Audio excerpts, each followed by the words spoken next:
ბათუმელებისა და ნეტგაზეთის პატიმრობაში მყოფი დამფუძნებლის მზია ამაღლობელი სოლიდარობის მორიგი აქცია გაიმართა დღეს 15 საათზე პარლამენტის უკანა შესასვლელთან. ადგილზე სხვადასხვა მედია საშუალების წარმომადგენელი შეიკრიბა. მათ მზია ამაღლობელის პატიმრობა გააპროტესტეს და ფაქტი პოლიტიკურ რეპრესიად შეაფასეს. ბათუმელების რედაქტორ ეთერ თურაძის განცხადებით ის შეხვედრის თხოვნით ცდილობდა დაკავშირებას სხვადასხვა გზით.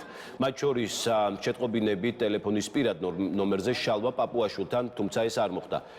მან პაპუაშვილს მოუწოდა დაიცვას უდანაშაულობის პრეზუმპცია და შეწყვიტოს მზია ამაღლობელის გაშავების მცდელობები. ადგილზე იმყოფებოდა მზია ამაღლობელის ადვოკატიც, მედია მენეჯერი საპატიმროში შიმშილობს. მედიის წარმომადგენლები მას თხოვნით მიმართავენ ჯანმრთელობის არსებული პრობლემის გამო შეწყვიტოს შიმშილობა და გაუფრთხილდეს ჯანმრთელობას.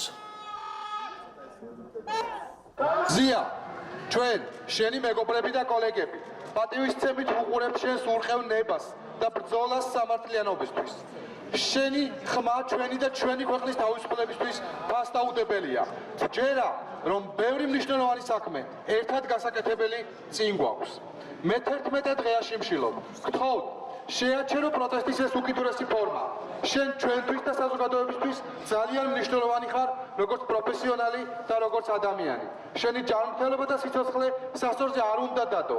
ერთად უნდა გავაგრძელოთ ბრძოლა. სამწუხაროა ის, რომ სააპელაციო სასამართლომ დასაშვებადაც კი არ ცნო ის საჩივარი, რითიც შესაძლებელი იყო, რომ აღკვეთის ღონისძიება გადასინჯულიყო და მოვითხოთ, მათ შორის პროკურატურას შეუძლია, რომ მიმართოს სასამართლოს აღკვეთის ღონისძიების შესვლასთან დაკავშირებით, მიგვაჩნია, რომ მზია აუცილებლად უნდა გათავისუფლდეს და არალეგიტიმური ხელისუფლება უნდა მოეგოს გონს და უნდა შეწყვიტოს მისი სამაგალითო დასჯა.